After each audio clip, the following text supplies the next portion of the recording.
Là, on va aborder les 2 mois de veille web marketing que nous avons fait en interne chez Golden Market, qu'on résume en 2 heures.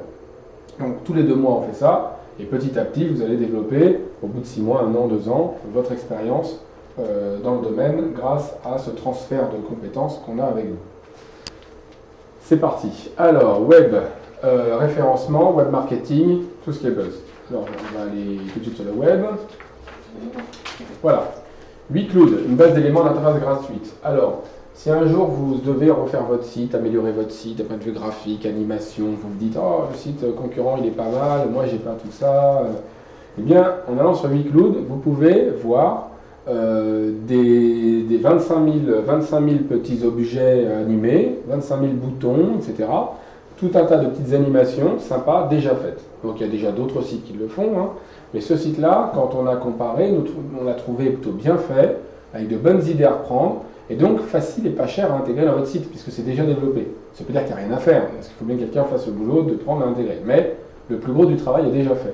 Donc il y a plein de petites idées à reprendre, à voir, pour améliorer son taux de transformation quand le client est arrivé sur le site, parce qu'on est content du site internet. Bonjour Isabelle. Bonjour Edouard. Alors, il ne manque plus que toi. Je t'en prie. Donc Isabelle qui fait partie du groupe Resadia comme Mata, qui dirige la communication du groupe. Et donc voilà. Merci. Comme ça, tout le monde. Je te représente pas tout le monde, Isabelle. Hein, mais Non, voilà. je fais tout après. Donc voilà, on va passer. WeCloud, je vous conseille d'aller voir. Si ça vous donne quelques bonnes idées pour votre site, ça peut être sympa. On améliore toujours son site. Google dévoile sa nouvelle gamme de tablettes et de smartphones Nexus. Nexus, c'est la marque de Google. Hein. Aujourd'hui, Google fait des téléphones, ils font des télés, ils font tout. Ils font des voitures, si vous savez, hein, ils font tout, Google. Donc ça, c'est un Nexus. Hein. C'est un téléphone smartphone qui est de la marque Samsung avec Google. Donc, Samsung a fait le matériel, Google a fait le logiciel. Hein. Google a fait un énorme investissement il y a à peu près il y a quelques temps de ça. Je connais une date, je ne me souviens plus exactement, mais en rachetant Motorola. Motorola, c'est 2 fois plus de monde que Google.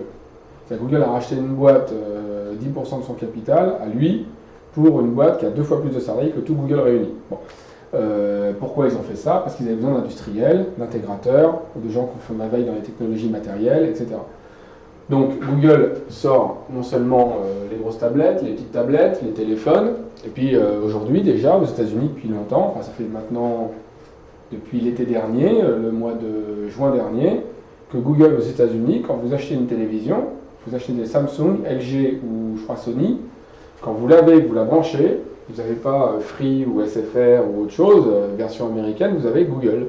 Et vous avez Google TV, on va le voir, mais avec des contenus que Google vous donne. Et d'où il les sort? De Google, bien sûr, de YouTube, évidemment, parce que c'est quand même pour faire de la vidéo. Et donc petit à petit, on a de plus en plus de chaînes de télé privées, toutes petites, hyper ciblées, qui commencent à naître. Et sur YouTube, c'est un peu ce que vous avez finalement. Sauf qu'on est obligé d'aller sur YouTube ou de retrouver les vidéos de YouTube sur Facebook ou ailleurs pour voir ces vidéos. Vous, demain, chacun d'entre vous, comme moi aujourd'hui, je commence à le faire. Pourquoi on filme là? On est en train de filmer, d'ailleurs je dis on est en train de filmer, mais je ne sais pas. Si, c'est en train de filmer, voilà, je confirme. Merci Aurèle, c'est tellement près de moi, je ne le voyais pas. On est en train de filmer effectivement cette séance pour la mettre sur YouTube. Je suis en train de réaliser une chaîne de télévision spécialisée dans le web marketing. Le SEO, le référencement naturel, etc. Alors aujourd'hui, il y a une dizaine de témoignages de clients, il y a 4 ou 5 vidéos de conférences que j'ai faites, plus ou moins bien filmées parce que c'était nos débuts, et petit à petit on s'améliore. On a une meilleure caméra, avant on était filmé de loin, on filme de plus près, on va acheter encore un micro-cravate, on va s'améliorer, ça ne coûte pas très cher, petit à petit je suis le spécialiste de. Et donc je confectionne ma chaîne de télé pour que les gens qui cherchent une information retrouvent Edouard Guillot qui dit ci, qui dit ça, qui fait ça, au même titre que Scootcash pourrait donner des conseils de maintenance des scooters où toutes les semaines on se prend un quart d'heure pour filmer 5 minutes le conseil de la semaine qui est filmé. Et petit à petit dans les contenus de page, j'ai mon conseil, j'ai ça. Pareil, mais on pourrait présenter Expédier, et puis derrière évidemment, bon il y a des choses hein, déjà sur Expédier, mais pour expliquer, rassurer les consommateurs sur, mais attendez, j'ai pas donné mon passeport à un mec que je connais pas bien. Attendez, tout est prévu. Quels sont les risques pour votre passeport si vous l'envoyez par la poste? C'est les questions qui troublent. Voilà. On lève les questions, on connaît les points critiques élevés et on y répond. Ou alors c'est du conseil.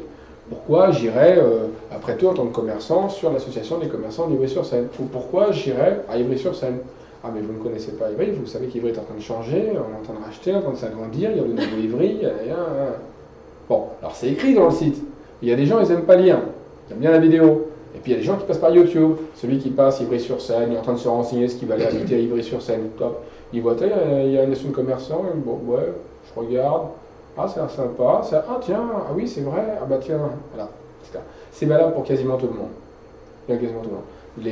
Dès qu'on a un jour, c'est clair que, on en a parlé, il faudra faire des vidéos sur place et monter sa chaîne. Donc, petit à petit, on va se dire, mais ce n'est pas une vraie chaîne de télé, une chaîne de télé, c'est du direct. C'est faux. Plus ça va, et moins vous avez de direct à la télé. Plus ce sont des programmes faits à l'avance, qui se déroulent sur une chaîne automatiquement. Au même titre que sur YouTube, j'ai tous mes programmes, et je vais aller sur le programme que je veux pour cliquer, pour le voir. C'est de plus en plus ça. Donc, ça ne vous empêche pas pour autant de faire du direct. Alors, comment faire du direct? C'est très facile, ça ne vous coûte rien. Je m'arrête quelques minutes là-dessus. Je me répète par rapport à certains qui avaient déjà entendu ça sur une autre conf que je vais donner, mais vous prenez une webcam, vous la branchez sur votre ordinateur, vous filmez, et ce que vous faites un Google Hangout. Google Hangout, ça s'écrit H-A-N-G-H-O-U-T. C'est Google qui a inventé ça depuis le mois de septembre dernier, à peu près, en France. Ça marchait pas très bien en septembre, j'ai fait les tests lors du salon e-commerce. Ça marche mieux maintenant, ça marche même bien maintenant, on peut le dire. Par contre, il faut un bon câblage, il faut une bonne bande passante. Hein. Si vous n'avez pas une bande passante, ça ne marche pas. Donc, si vous avez évidemment le câble, c'est top. Et si vous avez une bonne bande passante, vous pouvez faire du direct, où tout ce que vous allez filmer va être retransmis en live sur votre compte personnel YouTube. Et pour que ça marche bien, idéalement, il vous faut un compte Google+. Vous allez taper Google+, dans Google. Vous allez voir que vous pouvez avoir un compte comme sur Facebook, la même chose. Alors vous allez me dire quel est l'intérêt, c'est la même chose. Bah, en plus, je vais vous dire, il y a moins d'intérêt puisqu'il y a moins de monde sur Google+, que sur Facebook. Facebook c'est très connu, Google+, c'est pas très connu encore. Mais ça monte. Pour vous donner une idée, il y a 400 millions de comptes ouverts sur Google+, quand il y en a 1 milliard 100 millions sur Facebook. Donc ça monte Google+. Et c'est peu utilisé pour l'instant, parce que les gens préfèrent communiquer avec d'autres sur Facebook, parce qu'il y a plus de monde. Donc il y a très peu de gens qui utilisent leur compte Google+. L'avantage de Google+, il est multiple. Il est lié à une balise qu'on appelle la balise auteur. Je vais en reparler tout à l'heure, donc je ne vais pas en parler maintenant, vous allez comprendre. Mais il est lié aussi au fait que vous puissiez avoir sur votre compte Google+, la vidéo retransmise sur YouTube, sur votre compte Google+, et du coup, vous pouvez la reprendre sur votre site internet, sur votre blog, partout, à la fois. Vous pouvez être vu de manière multiple. Donc, et de même manière, vous pouvez imaginer même un format spécifique pour smartphone. On peut aujourd'hui je peux prendre moi mon smartphone, filmer, et le film que je vois est retransmis en direct. Évidemment, le format est plus petit, la qualité est moyenne, c'est pas fait pour faire du Spielberg. C'est fait pour une conférence, il y a un salon, il y a une nouveauté, voilà. Et je filme et je retransmets en direct sur Internet. Donc ça, c'est quelque chose qui est intéressant. Donc Google va vers le matériel. Il est omniprésent sur le logiciel, bien plus que vous pouvez le penser, parce qu'il fait beaucoup de recherches sur l'avenir. Et il présente des prix, évidemment, moins chers que iPhone. Donc, qu'Apple. Donc, c'est évidemment important. Windows 8, alors on a parlé d'iPhone, Apple, on a parlé de Google, avec du matériel, etc. Et puis, Microsoft. Ce sont les trois acteurs majeurs. Ils ne font pas tous la même chose, mais finalement, ils se retrouvent tous concurrents. Sur les moteurs de recherche, il y a Bing derrière Microsoft. Sur les plateformes réseaux sociaux, Windows a lancé des choses qui n'ont pas marché. Mais Windows, il y a des navigateurs comme par exemple le navigateur Chrome que Google a lancé, qui est le concurrent évidemment d'Internet Explorer de Microsoft. Et puis il y a Firefox qui est encore autre chose, qui est libre de droit, dans lesquels les deux autres ont des actions. Ils sont actionnaires tous les deux de manière assez importante de Firefox. Mais aujourd'hui, Chrome, c'est plus de 50% des navigateurs dans le monde et en France. Ça veut dire qu'il y a plus de 50% des gens parmi vous qui utilisent Chrome parce que ça va plus vite, c'est plus rapide à charger que Firefox ou IE. Qu'est-ce qui se passe? Il se passe que Google sait tout sur tous les sites qui sont visités par Chrome. Il sait combien de temps vous êtes resté, si vous avez cliqué, si vous avez... Donc la pertinence qui remonte dans Google est de plus en plus pertinente en allant jusque-là. Donc c'est un peu Big Brother, on est d'accord, mais il ne le fait pas pour savoir quelle est la couleur de votre caleçon ou combien vous avez en banque. Il s'en fiche de ça. Enfin, encore que en banque, ça peut l'intéresser. Mais il le fait parce qu'il veut donner de la pertinence, et qu'en donnant de la pertinence, il peut demander de l'argent en échange pour ceux qui font de la pub. Donc, il ne faut pas avoir peur de ces mastodontes. Moi, je ne pense pas qu'il faille en avoir peur, bien que ce serait mieux si c'était un peu plus éclaté comme marché plutôt que hyper centralisé comme ça. Windows 8, ils ont fait une version hybride, classique et mobile. Ça veut dire que en ayant ma licence Windows, je peux l'utiliser aussi bien sur mon mobile que sur mon ordinateur, et qu'elle a été repensée pour avoir une ergonomie identique, enfin identique. Elle n'est pas du tout identique à Apple, mais elle a une qualité, il y a une qualité de navigation. Bonjour. Ouais, je peux te demander de prendre une chaise, s'il te plaît. Bonjour Vincent. Donc, Windows 8 a inventé un système de navigation qui est assez particulier. Et moi, j'étais surpris d'une chose, c'est la réaction des geeks, ceux qui sont les fans de techno, que j'ai ici, chez moi, qui sont, depuis des années, depuis toujours, ont été des anti-Windows, des anti-Microsoft, parce que c'est le grand méchant capitaliste américain, et qu'on est tous open source, tous copains, et voilà. Bon, ça, c'est un peu la théorie, évidemment. Et aujourd'hui, mon responsable technique, il a pris du Windows sur son mobile. Pourquoi? Parce qu'effectivement, il y a une ergonomie de navigation. Il n'a pas cherché à se dire, ah, c'est Windows, donc il a testé, et il s'est dit, non, c'est génial, tu devrais prendre ça aussi. Bon, moi, à l'époque, j'avais pris Google, donc c'est trop tard, mais c'était assez intéressant. N'hésitez pas à tester cet outil qui semble être assez performant. Par contre, on peut se dire, oui, mais alors si j'ai Windows 8 et que je prends un smartphone avec Windows, je ne vais pas avoir les applications iPhone. C'est exact. Les applications iPhone, vous en avez beaucoup, il y en a très peu qui sont finalement utilisées. Très très peu. Il faut savoir pour ceux qui font des applications, moi je leur dis toujours, méfiez-vous. Vous allez dépenser de l'argent, pour quel résultat? Donc il faut être très pratique dans ce qu'on fait si on fait une application, quelle que soit l'application et pour qui que ce soit. Windows a développé lui aussi, eux aussi, ils ont développé des applications qui sont pour la plupart, pour la grande majorité, des applications de bonne qualité par rapport à ce qu'on retrouve sur Android ou sur Apple, chez iPhone. Il y a quelques différences sur quelques produits phares, qui sont évidemment des produits très utilisés. Dans l'Apple Store, vous avez certains produits d'Apple qui sont des produits stars où on ne va pas les retrouver forcément chez Android ou chez Windows. Mais vice-versa. Évidemment, quand vous avez l'habitude d'utiliser Outlook Express ou d'utiliser les produits, les logiciels de la suite Windows, etc., de l'Office, ben forcément, c'est quand même plus pratique d'être sur Windows.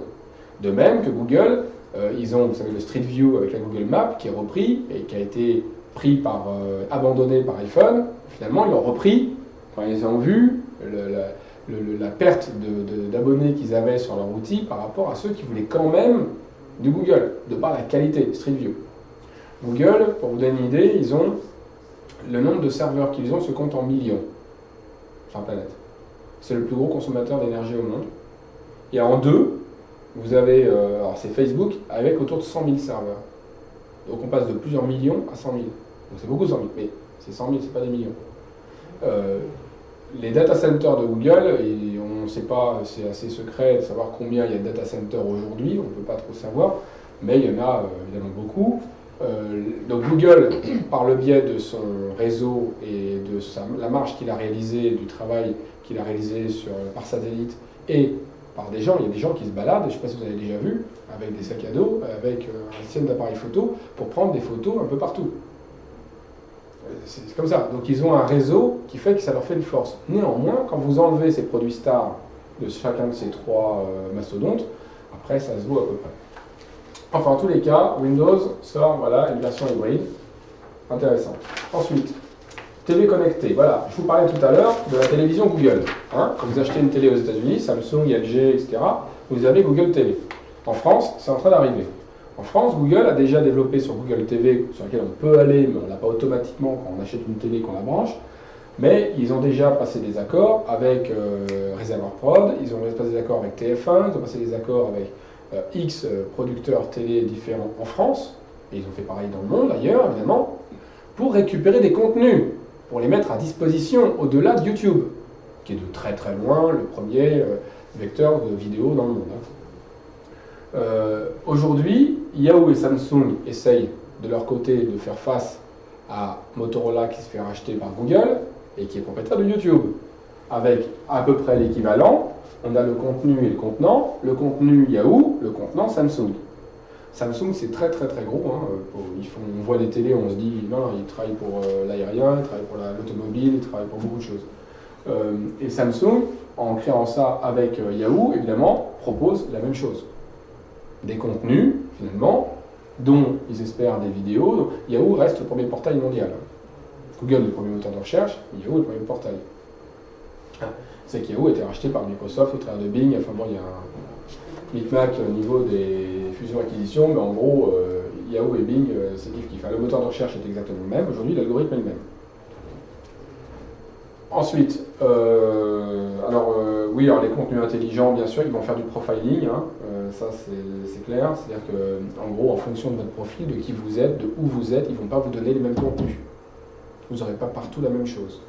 Au même titre qu'aujourd'hui, quand vous allez dans Google, si vous tous, là, dans la même pièce, ici, à Montreuil, on recherche sur chacun son onglet personnel une information, on n'aura pas les mêmes résultats.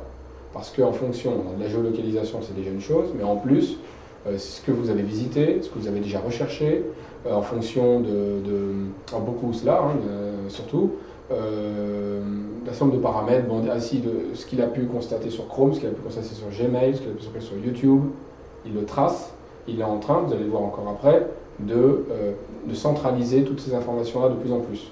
De plus en plus, on va avoir toutes les infos sur les mêmes outils, ou du moins des outils croisés. Donc au début, les outils vont être croisés, synchronisés, puis un jour, il va tout mettre sous le même nom. Voilà. Donc vous allez voir, on va le voir ensuite. Store Windows 8, forte croissance nombre d'applications. On parlait de ça, 13 000 applications début novembre, c'est énorme. Mais, alors on voit que Microsoft développe énormément d'applications. J'ai plus le chiffre en tête, je n'ai pas voulu le dire pour Apple, mais ils sont très largement devant. Mais encore une fois, il y a la règle des 20-80. Ça ne sert à rien d'avoir accès à une armoire et qui s'en finit pas de fringues si vous mettez toujours les trois mêmes chemises qui sont devant. D'accord? C'est pareil.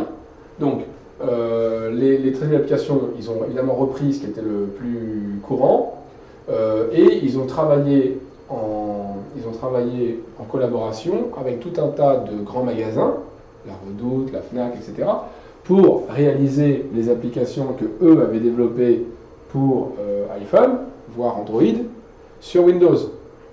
Donc on va retrouver petit à petit l'ensemble des applications les plus importantes sur l'ensemble des outils.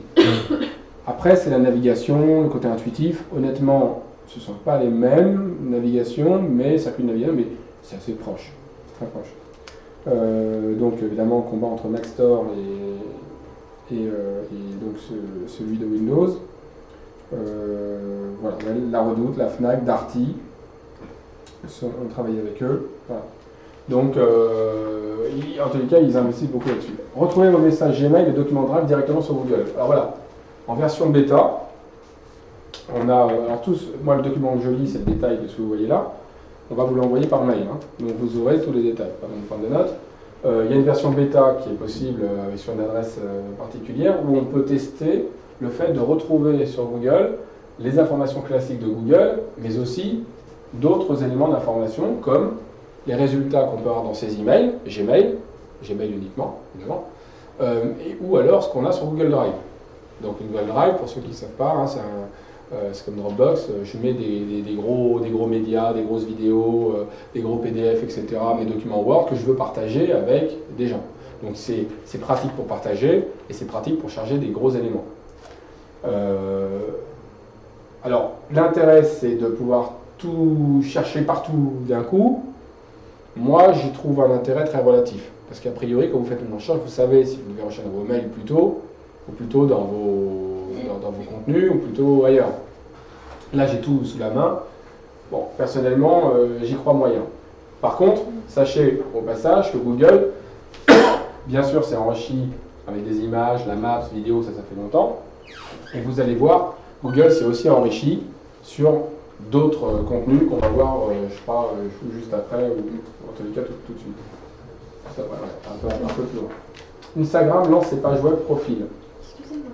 Ouais, c'était juste pour faire une remarque en fait, c'est que Google Drive, il y a quand même plein d'autres intérêts autre que celui de stocker ses documents. Oui. Par exemple, donc moi je suis en école d'ingénieur, et c'est vrai que quand on a des travaux communs, Oui. on peut travailler sur le même document à plusieurs, Exact. sans se marcher sur les pieds, C'est on vrai. voit où chacun est, et moi je trouve ça très très utile. C'est vrai. Le mode collaboratif est intéressant. C'est vrai que d'habitude, quand vous avez un serveur quelque part dans une entreprise, vous téléchargez tous le document sur votre ordinateur, vous le travaillez, puis vous le remettez sur le serveur. Si vous êtes 5 à faire la même chose sur le même document, on va écraser les versions des autres et on n'aura pas la synchronisation des éléments faits ensemble. Google Drive permet ça. Bon, c'est plus pour de l'entreprise que pour du particulier, mais effectivement, je vais toujours le résumer. Principalement, c'est le partage et le stockage. Après, vous avez beaucoup de fonctions. Au même titre que Instagram. Instagram, à l'origine, c'est surtout une application qui était particulière, qui permettait de prendre une photo et de retravailler votre photo tout de suite. Donc vous avez une photo, vous voulez mettre un fond blanc, un fond bleu, un petit cadrage, un fondu, etc. Instagram, c'est vachement bien. Si vous prenez des photos, que ce soit des commerçants, quand vous vous baladez chez les commerçants de quartier, que ce soit pour des scooters, ou tu as vu une super moto qui n'existe pas en France, qui ne se vend pas en France, toi tu la connais, tu la chopes, tu l'as vue dans la rue sur les Champs-Élysées, tu vas la mettre dans tes actus, tiens, j'ai vu la dernière Honda, machin, j'en sais rien, je la vois sur Paris. On la chope plutôt que la mettre telle qu'elle sur la net, on peut lui donner un petit côté flouté, un petit côté fondu, ressortir le centre, un petit cadrage, c'est rapide, c'est simple, c'est très bien. Instagram a été racheté par Facebook, donc depuis Facebook évidemment il intègre sa technologie, et au travers de ça, au même titre que vous avez votre page Facebook personnelle, vous avez aussi évidemment les pages web profil Instagram, où vous allez avoir votre page Instagram du type instagram.com/Edouard Guillot. Et là j'aurai tout est bon. Moi je n'utilise pas, ça n'a pas d'intérêt pour moi, c'est pas là pour certains d'entre vous, au même titre que d'autres outils, que ce soit Twitter ou Pinterest, d'autres réseaux sociaux, peuvent ou pas avoir un intérêt pour vous. Ça, on vous conseille là-dessus, évidemment. Référencement, le serpomètre. Alors ça, c'est intéressant. Le serpomètre, c'est... Alors, les SERP, qu'est-ce que c'est les SERP? Ce sont les résultats de recherche dans les moteurs de recherche.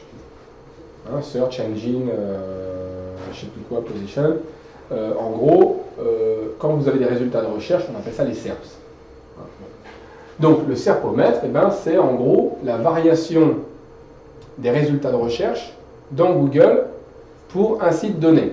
Là, en l'occurrence, ils ont pris entre 40 et 50 sites. Ils en ont pris une cinquantaine de gros sites, donc des sites de référence. Ils ont pris une cinquantaine de gros sites de référence. Ils en ont fait la moyenne de leur position, à chacun, si vous voulez. Bon, parce qu'en fait, il y a plusieurs positions pour un même site. Dans le sens où, est-ce que je vais être présent sur Scooter pour Scootcache? Ça dépend des data centers, ça dépend des géolocalisations, ça dépend de plein de choses. Donc, il existe des sites internet qui vous donnent les positions de votre site internet sur un mot-clé donné en moyenne, ou sur différents data centers donnés. Bon, comme je disais, Google, il n'y a pas un Google, il y a plein de Google en fait qui se synchronisent.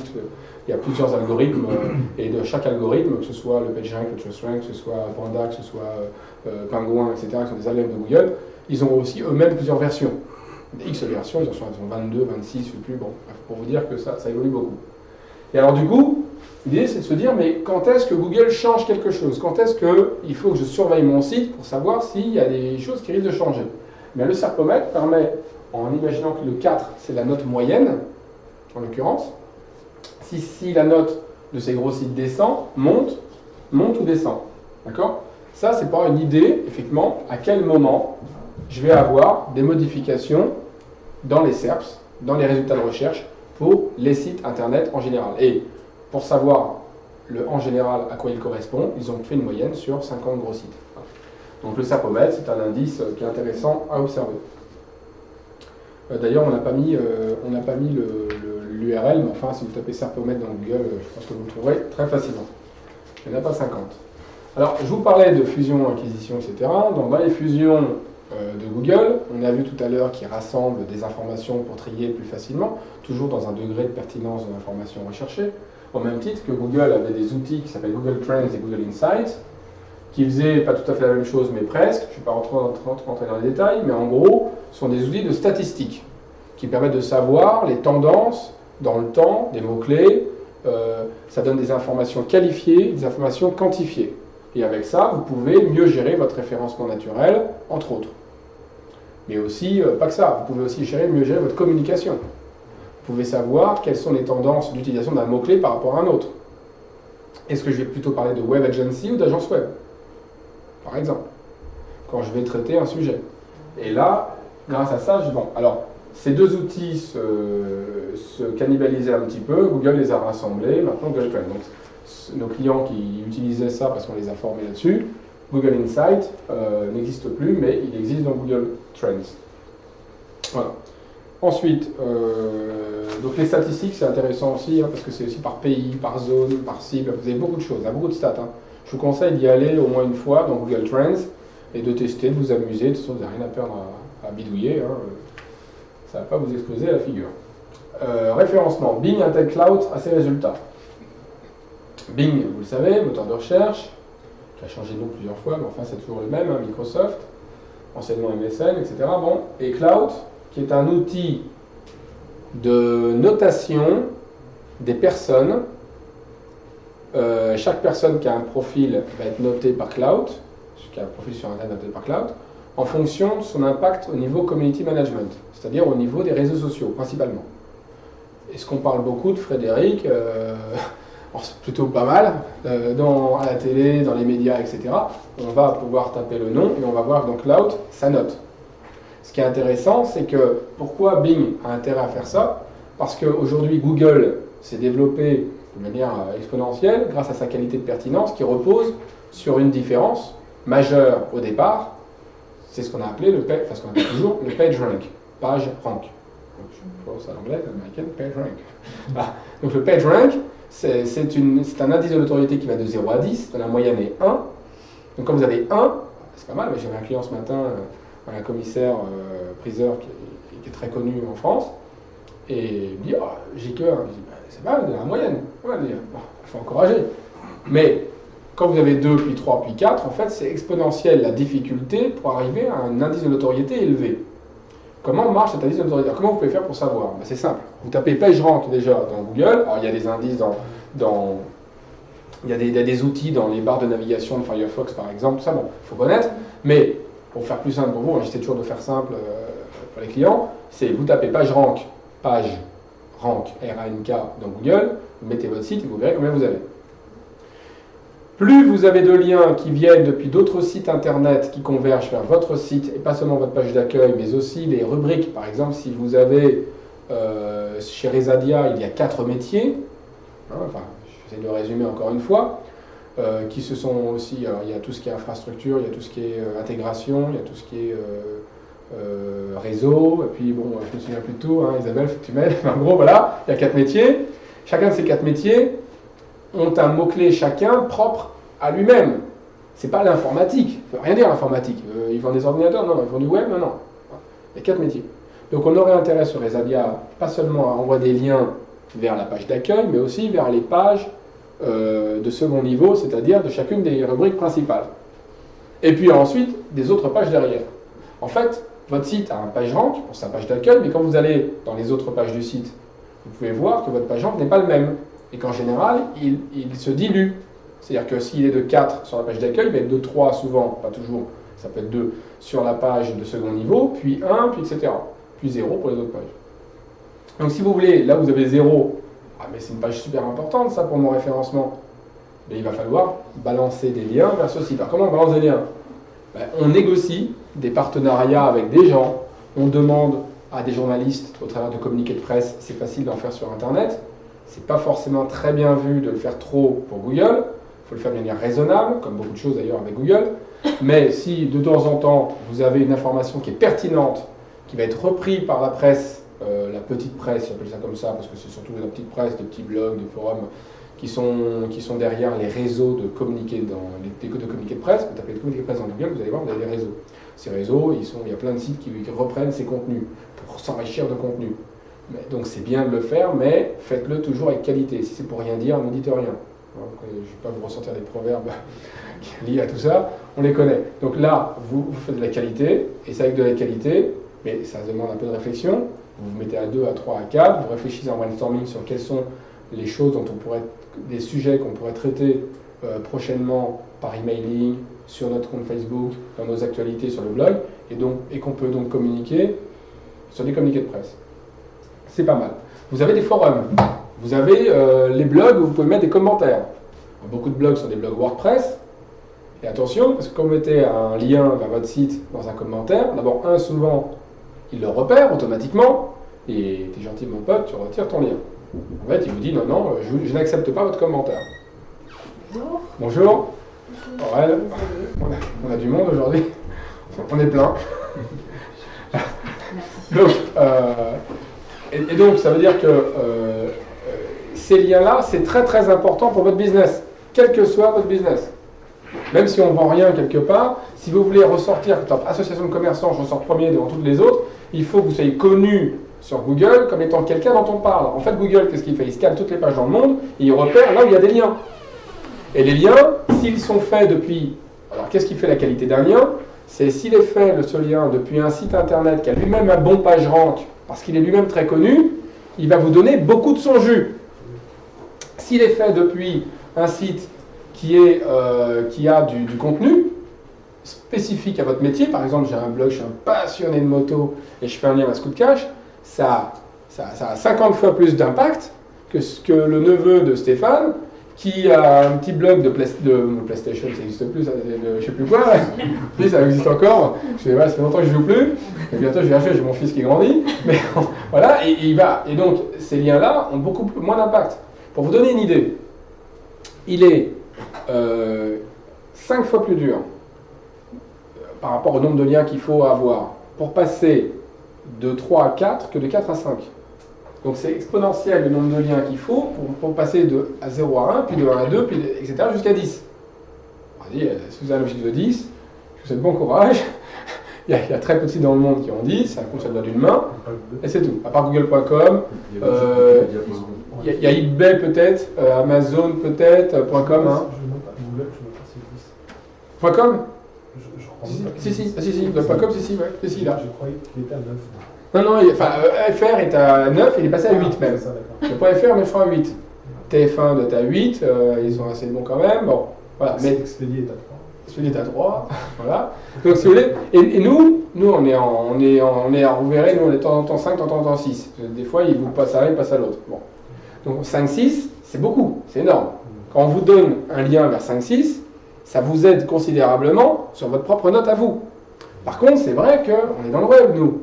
Je suis ni dans le scooter, ni dans l'envoi, ni dans la décoration, ni dans autre chose. Donc, du coup, l'envoi, le lien est pertinent qualitativement, mais pas d'un point de vue pertinence thématique, sémantique, pour le contenu. Alors, qu'est-ce que je fais? Vous remarquerez que sur mon site, il est en train d'être fait complètement, et bientôt, vous allez voir un très joli site bientôt, eh bien, qu'est-ce qu'on a fait jusqu'ici, dans notre ancien site qui est encore suivi, vous voyez, vous avez 4 pages par client. Dans chacune des pages, il y a le lien vers le site du client. Dans chacune des pages, on traite le contenu, on explique ce qu'on a fait pour le client. Moi, ça m'intéresse parce que, en fait, je peux très bien taper création de site internet de vente de scooter. Celui qui dit, tiens, je vais faire un site de scooter, il dit, ah, tu t'en fais un, tiens, comment ça coûte? Bon, c'est sûr, je risque de devenir chose de faire un site à un concurrent. Bon, on est d'accord. Pour l'instant, on a très peu de concurrents, de clients qui ont des concurrents. Souvent, on ne veut pas travailler avec le même qui a déjà fait quelque chose. Mais ça, c'est un point fort pour nous éventuellement. Mais pour vous, ça vous fait 4 pages. C'est vrai que le nom de domaine, il est lié au web marketing, au web. Mais la page elle-même, elle ne parle que de scooter. Et elle fait un lien vers un site de scooter. Ça, c'est pertinent. Ce qui serait encore mieux, c'est que le domaine parle du même domaine, du même secteur d'activité. D'accord? Donc, sachez qu'il y a des liens qui vous sont refusés dans les... Je passe du temps là-dessus, mais c'est vraiment important. C'est tellement important que, tant pis pour le reste, presque, c'est vraiment très très important. Il y a des liens qui peuvent vous être refusés parce que c'est un blog WordPress et que c'est automatique, enfin quasi automatique, si on peut le décocher, on peut le paramétrer. De même que quand vous faites un lien, quand vous y arrivez, souvent, il va être en nofollow. Alors comment vous faites pour savoir s'il est ou pas? Il y a plein d'astuces techniques, mais je vais faire simple. Vous affichez la source du site. Alors la source, c'est la partie technique du site. Vous faites un clic droit sur la page, clic droit avec la souris, pas sur une image, sur le texte. Et puis, vous allez avoir un petit onglet qui apparaît avec votre souris, afficher la source, vous cliquez dessus. Et là, vous faites un CTRL F pour find, pour chercher, et vous tapez dans le petit moteur follow, no follow. Et vous allez voir quels sont les liens en nofollow. Vous faites suivant, vous voyez si le lien, le vôtre que vous avez fait est en nofollow. S'il est en nofollow, Ça veut dire que la personne qui a mis en place ce blog a fait en sorte que ceux qui font des liens, Google ne les prend pas trop en compte. Il les voit, hein. Il les voit quand même. Mais il en tient beaucoup moins compte. La prise en compte est peut-être 10 fois moindre au moins qu'un vrai lien hypertexte. On pourrait se dire, alors, moi, dès qu'il y a un nofollow, je ne le fais pas. Moi, Edouard, il m'a dit, il ne faut pas, donc je ne le fais pas. Non, non, c'est pas mal d'en avoir un peu. Parce que quand vous avez que des liens follow, que des purs liens de qualité, c'est louche. Google, il aime bien qu'on soit dans la moyenne de ce qui doit se faire aussi. Si vous faites que des liens de très très bonne qualité, il peut se poser des questions sur la véracité des liens. Est-ce qu'ils ont été faits par des humains qui ont de leur fait, bien voulu, faire un lien vers le site, etc. Donc en avoir, alors quel est le pourcentage? Entre 5 et 10%, c'est bien. Moi, je suis trop bas. Moi, je suis à Google Market, on est à, je crois, 2-3%. Parce qu'avant, Google ne tenait pas compte du tout des nofollow. Donc du coup, comme il n'en tenait pas compte, pas bien nofollow. Mais maintenant qu'il en tient compte, qu'est-ce que je fais? Je suis en train de changer. Vous savez que pour ceux qui sont clients en référencement, vous faites partie d'un club, le club GM. Automatiquement, tous mes clients y sont. Ils ont un petit lien vers une interface où il y a des pages qui parlent de tous mes clients. Et dans ces pages, pour chaque client, il y a des liens vers le site de mon client. Cette page, elle est originale au niveau du contenu, on a fait en sorte que ce soit le cas, pour chaque client. C'est-à-dire que tous mes clients vont avoir une page, quelque part dans le fin fond de leur site, pas cachée mais pas mise en avant, vers Scoot Cash, qui va parler de scooter, et puis une autre de quad, puis pas une autre page, mais un autre morceau de la page, etc. Donc il y aura autant de paragraphes que de mots-clés phares. Donc la page est quand même assez pertinente. Pourquoi? Premièrement, elle appartient à un site qui a un PageRank qui n'est pas mauvais, 3, 4, 5. Ça c'est bon. Deuxièmement, elle parle du métier du client. Et troisièmement, il n'y a pas beaucoup de liens dans la page par rapport au contenu. Si vous avez une page, il y a 200 liens, que des liens, que des liens, que des liens. C'est ce qu'on appelle les fermes de liens. C'est très négatif pour Google parce que l'impact de la page qui a un PageRank de 5 qui fait un lien vers vous, s'il y a un lien, c'est très qualitatif. S'il y a 10 liens, ça l'est moins. S'il y en a 250, le lien, il vaut presque plus rien. C'est logique. Donc toutes ces stratégies de netlinking, là je vous ai fait un bref résumé de ce qu'il fallait faire, donc essayer de trouver des moyens d'avoir des liens. Donc ça se travaille au fur et à mesure dans le temps. Et quand vous faites bien votre travail et que vous êtes reconnu par les gens qui regardent votre travail de près, vos clients, les journalistes spécialisés et autres, la presse éventuellement d'Ivry-sur-Seine ou de la région Île-de-France, etc. Quand ils font des liens vers vous naturellement, c'est là où les liens sont de la meilleure qualité qui soit possible. C'est pas facile de savoir comment parler de soi, mais c'est un travail de communication et de marketing. Voilà. D'accord? On a préparé une formation, j'en profite parce que c'est le moment de le dire, en référencement, pour ceux qui payent leur référencement avec Aurel, qui a lieu tous les 2-3 mois, on a dit, Aurel, à peu près, tous les 2-3 mois. Cette formation, elle dure 2-3 heures sur le SEO pour la partie sémantique. Le SEO, c'est le référencement naturel, hein. Pour la partie sémantique, et la même chose pour la partie netlinking. Donc ceux qui maîtrisent bien le sémantique peuvent venir qu'à la partie netlinking, mais ça vaut le coup de venir et d'avoir une petite... Enfin, c'est inclus, vous ne payez pas plus cher, c'est une partie de votre package. Je le rappelle pour ceux qui ne le savaient pas, qui ne le sauraient pas. Bon. Donc voilà. Alors le cloud, Bill Gates a 80 notes de 90. Et pourquoi j'ai fait une digression sur Google, sur le netlinking, etc. Parce que, en fait, le PageRank de Google de la note de 0 à 10, c'est ça qui fait la pertinence d'une page pour Google aussi, pas seulement le texte, pas seulement le contenu. Eh bien, Bing est en train d'essayer d'avoir une meilleure pertinence aussi en ayant un partenaire comme Cloud. Parce qu'à ce moment-là, ça lui permet d'avoir une sorte de notoriété, parce que ça, cette notation, c'est en fonction du nombre de liens qui convergent vers une personne. Plus on parle de quelqu'un, plus il est connu. Donc c'est un peu une sorte de PageRank différent. Moi je le vois comme ça. C'est ma façon, c'est moi qui le dis, hein, c'est pas écrit dans les livres. Et, voilà, mais moi j'affirme que c'est une façon de créer plus de pertinence, un peu comme le PageRank. Et de même que sur Bing, on va avoir la même chose. Donc sur Bing, on va retrouver les notes de Cloud, et sur Cloud, on retrouve les informations Bing. Ils ont fait un partenariat. Et on voit bien que tous les moteurs cherchent à aller vers la pertinence. Et vers ça. Donc de toute façon, on peut On peut essayer d'être borderline avec des méthodes, des techniques, etc. Mais la finalité, ça reste de faire de la qualité et de savoir parler de vous. Donc nous, aujourd'hui, quand on fait du netlinking avec nos clients, on les aide en ce sens. Quand on fait du community management pour les réseaux sociaux, là aussi, on ne travaille pas que l'aspect technique du paramétrage de Facebook ou de Twitter. De quoi on va parler? Quand on fait une formation dans ce domaine-là, il y a une grosse partie de la formation, c'est du marketing. Et c'est logique. Améliorer votre visibilité Google+. Alors je vous ai parlé tout à l'heure, vous vous souvenez, du compte Google+. Je vous ai dit 400 millions de comptes, etc. C'est important. C'est important puisqu'on a vu que ça permettait de faire des Google Hangouts, donc des vidéoconférences en live, etc. De même que quand vous avez un compte Google+, vous pouvez demander à avoir une balise auteur.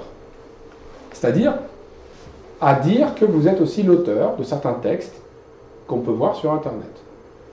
Lesquels? Comment on peut savoir quels sont les textes? Eh bien, vous pouvez avoir votre bibliographie sur votre compte Google+, automatiquement, en disant à Google quels sont les textes que vous avez écrits. Alors, elle va dire, je m'en souviens plus, évidemment. Et puis au quotidien, on n'a pas le temps. Donc il y a les techniques, il y a deux techniques. Ces techniques-là sont résumées dans un document qui est à votre disposition par votre chef de projet. Il n'y a plus qu'à lire, à suivre, c'est simple, c'est rapide, c'est facile. Cette balise auteur, elle est très importante à mes yeux. Parce qu'elle n'a pas très bien pour tout le monde, mais pour tous ceux qui ont un domaine d'expertise où ils se vendent, eux, en tant que personne, dans cette expertise-là. Les consultants, les experts dans un domaine, les chirurgiens, les avocats, etc. Tout cela, c'est très important. Ou ceux qui se disent, moi je suis l'expert du bien-être, je suis l'expert de... Quand vous êtes expert, et vous voulez avoir cette image-là, vous voulez la dégager, la communiquer, l'intérêt, c'est que vous vous vendez plus vous que votre site. Moi, je vends Golden Market, je vends un peu moins, mais je vends beaucoup de Golden Market. Et Golden Market, il n'y a pas que moi. Donc, c'est pas forcément évident pour moi de me mettre là.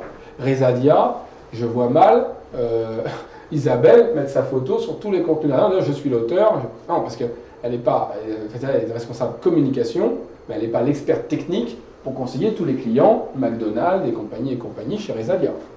Donc, c'est pas fait pour tout le monde, mais pour toute partie de la population, vous retrouverez votre photo qui est dans Google+, et ça peut être forcément qu'une photo d'humain. Je mettais un logo, vous verrez, ça ne marche pas, c'est exprès. Une photo, votre photo ici, là-dedans. L'avantage, c'est qu'on voit le nombre de cercles auxquels vous appartenez, le nombre de groupes où vous êtes actif, le nombre de personnes qui vous suivent, le nombre d'articles que vous avez écrits, tout ça, ça va être rédigé là. Et en plus, non seulement vous prenez plus de place qu'un contenu classique, donc vous êtes plus visible, et en plus vous avez une photo, ce qui vous rend encore plus visible. Et pour finir, comme Google sait tout ce que vous faites et que ça a l'air important et bien, eh bien il donne du poids à votre compte Google+, un peu comme un blog. Et en plus, votre compte Google+, faisant des liens forcément vers votre site internet, ça envoie du flux PageRank de notoriété vers votre site internet. Ce que ne fait pas autant, aussi bien Facebook. Google n'est pas idiot, il le prend en compte quand même parce que Facebook a beau être concurrent quelque part, il ne peut pas ne pas le prendre en compte, donc il le fait, mais moins bien. Et alors pour finir, quand vous revenez en arrière, parce que vous avez été, imaginons j'ai cliqué sur MacG, j'ai cliqué sur Math, et puis je fais retour en arrière pour voir un autre résultat de recherche. Qu'est-ce que me donne Google automatiquement? Une liste de contenus rédigés par ce monsieur, qui ont été apparemment, selon Google et selon les critères algorithmiques de Google, parmi les contenus les plus appréciés de la population qui a été sur ce site. Ces contenus qui se rajoutent et qui prennent de la place par rapport aux concurrents qui poussaient en dessous, ils vont jusqu'à 11 éléments retranscrits. Donc vous pouvez prendre carrément la moitié de la page à vous tout seul. C'est pas négligeable. Et pour repérer, simplement, je terminerai là-dessus, qui écrit quoi en termes d'auteur, Google, vous pouvez lui demander un tag qu'il va placer dans votre site internet. Ce tag placé dans votre site internet va permettre de repérer le fait que ce site internet, c'est bien le vôtre, c'est bien vous qui avez écrit dedans, puisque le tag qu'il vous a donné dans Google+, vous avez réussi à le mettre dans le site. Donc ça, il vous repère que tout le site, c'est vous. Déjà, ça simplifie la tâche.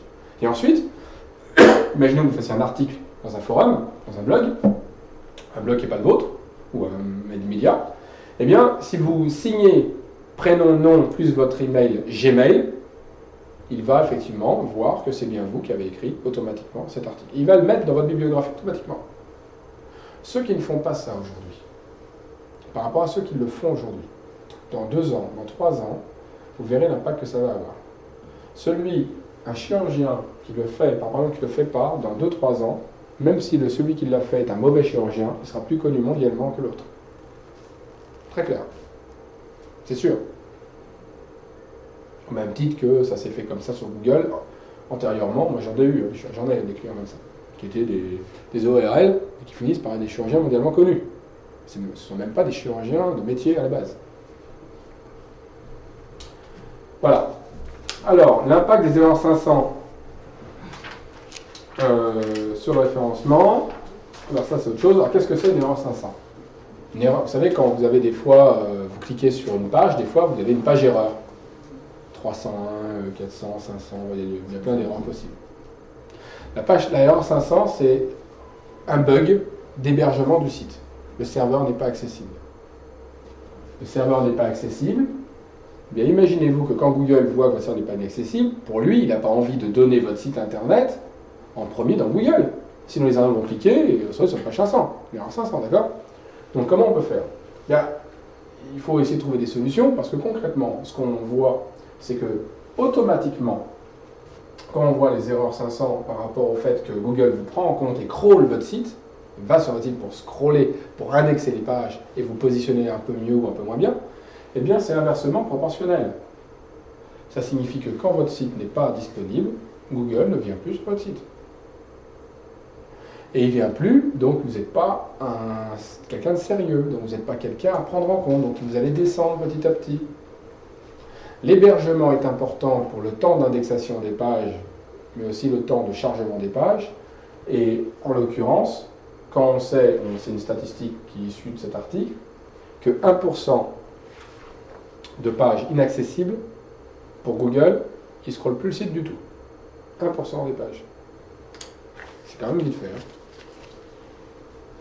Alors, juste, je reviens, attends, une seconde. Les solutions d'hébergement. Il y en a plein. Nous, on en fait, vous le savez.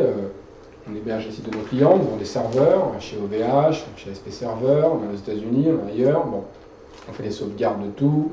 Vous êtes tranquille avec nous là-dessus. Mais nous n'avons pas de méthode de type d'hébergement. Ce n'est pas la plus performante. On ne s'en cache pas parce que performante, ça existe, mais c'est compliqué à mettre en place.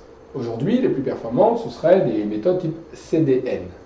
CDN, c'est une méthode d'hébergement qui permet de retrouver le site internet en miroir sur un maximum de serveurs dans le monde, de manière à ce que l'internaute qui vient sur le site puisse télécharger le site sur le serveur le plus proche de chez lui. Si vous êtes à New York et votre serveur est à New York, vous allez beaucoup plus rapidement télécharger un site que si vous êtes au Japon et votre serveur est à New York. Ça, c'est sûr, très clair. Et puis, vous savez, c'est des petits paquets, en fait, Internet, qui sont envoyés dans les tuyaux. Il suffit qu'un paquet bloque pour que votre page soit bloquée et soit en attente. Donc, pour éviter ça, il vaut mieux être en miroir partout. Ça coûte assez cher, mais c'est pas du tout hors de prix. Quand je suis une petite association, que j'ai pas de budget, etc., le mode CDN, ça coûte cher. C'est pas la peine. Quand je suis un acteur du e-commerce et que je gagne de l'argent, il faut faire du CDN. C'est l'avenir. Et quand je suis un site mondial, parce que je suis un site communautaire, j'ai pas le choix non plus. Parce que, effectivement, avec un serveur basé en France, j'ai pas du tout le même temps de chargement partout dans le monde. Il existe depuis très peu de temps. Alors les acteurs qui proposent ça ailleurs, il y en a quelques-uns. Le plus connu, qui n'est pourtant pas connu pour ça, mais qui est connu pour autre chose, c'est Amazon. Amazon fait de l'hébergement. Il y en a d'autres, des concurrents. Et OVH, qui est le numéro 1 français, est en train de proposer en ce moment une offre là-dessus. Ça fait depuis le mois de juin qu'on l'attend. Elle existe maintenant, mais toujours pas fonctionnelle à 100%. On l'a testé en version bêta, ça a été extraordinaire, super. On l'a testé sur un site syndicat des dermatos. Alors, je ne sais pas si vous vous souvenez, mais en juin, je ne sais plus quelle date exactement, tous les ans, il y a la journée du cancer de la peau, du dépistage du cancer de la peau. On en parle partout, à la télé, etc. Et vous avez 30, 40, 50 000 personnes qui se ruent dans les mêmes heures, le même jour, sur le serveur. La première fois, on ne savait pas, le serveur, il a planté. On l'a remis en route, il a replanté, on l'a remis en route, il a replanté. Les autres clients, pas contents, parce qu'il n'était même pas sur un serveur dédié. On ne savait pas. On apprend. On apprend, enfin, on savait que quand il y a beaucoup de monde, oui, mais on ne savait pas qu'il y avait autant de monde. L'année d'après, on a pris un serveur dédié. Ah, le serveur n'a pas planté. Par contre, il est un peu lent. Malgré le fait que ce soit un serveur dédié. Bon, soit. C'est déjà mieux, oui, il n'a pas planté. Puis en plus, il n'a pas fait planter nos autres clients. Bonne chose. Après, les autres clients, ils râlent, ils m'appellent le week-end. C'est pas Frédéric. Bon, mais ça, c'est vrai que c'est arrivé, des choses, on corrige nos erreurs. Depuis qu'on l'a testé en CDN, c'est une merveille. Une Rolls-Royce. Temps de chargement, 1 seconde, ça dépote, génial. Pourtant, ce n'est qu'un acteur français pour la France. Donc, c'est vraiment quelque chose d'intéressant qui ne coûte pas si cher que ça pour ce que ça apporte. On l'a testé avec d'autres clients, et là, ça a coincé. Et on a échangé avec OVH techniquement, et on s'est aperçu que ça venait de chez eux, ils ne sont pas encore au top, ils sont en train de peaufiner. Ça avait marché une fois, ça n'a pas marché une deuxième fois, on est encore parlé avec eux, on attend que ce soit nickel pour le proposer à nos clients. Quand ce sera le cas, je vous le proposerai. Mise à jour de l'algorithme Google Panda. Alors là, il y en a eu une grosse 21 novembre, 21 décembre, mais il y en a régulièrement, hein, des mises à jour. Là, parce qu'on fait 2 mois de veille, décembre, janvier, donc on vous le dit maintenant.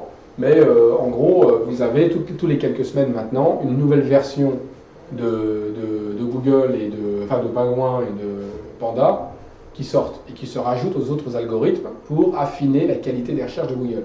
Mais qui vous font chuter si votre site n'est pas perçu comme qualitatif dans son contenu, dans ses liens, tout ça. Au contraire.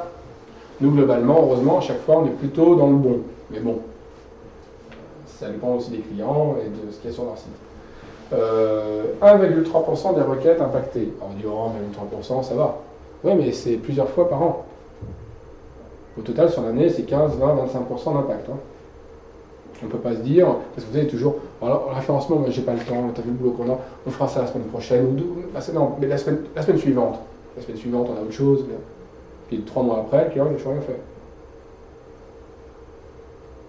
Donc faites attention, un site internet, ce qui coûte, c'est pas le site. Ce qui coûte, c'est le trafic. Il coûte parce qu'il fait de la pub, si ça coûte parce qu'il faut du temps, il y a le référenceur éventuellement. Mais quand vous cumulez tout ce qu'il y a à faire pour maintenir un site à jour, pour le référencer, pour l'actualiser, pour en faire vraiment un produit star, pas un site de collectionneur de timbres qui échange des timbres le dimanche, c'est autre chose. Ça dépend ce qu'on va en faire. Je parle de quelqu'un qui veut faire du business. C'est un peu tous les jours du temps. C'est comme ça. Il faut se dire que c'est comme se laver les dents. Donc le 13 décembre, il y a eu un impact assez intéressant là-dessus. Gros mouvement dans les SERP. Alors ce qui est intéressant simplement, c'est qu'il y a eu un gros mouvement dans les SERP. Google a nié le mouvement. Google ne dit pas tout. Google, des fois, il annonce des choses. Nous, on se méfie beaucoup. Moi, à chaque fois que j'entends, il y a Matt Cutts, qui est le responsable R&D de Google, qui annonce des trucs sur son blog, dans la Mountain View, en Californie, puis tout le monde dit ah, ça y est, tout va changer. Maintenant, il paraît que les noms de domaine où il y a le mot-clé dedans, c'est plus pris en compte par Google. Quelle catastrophe, j'avais tout misé dessus. Ça a à peine changé.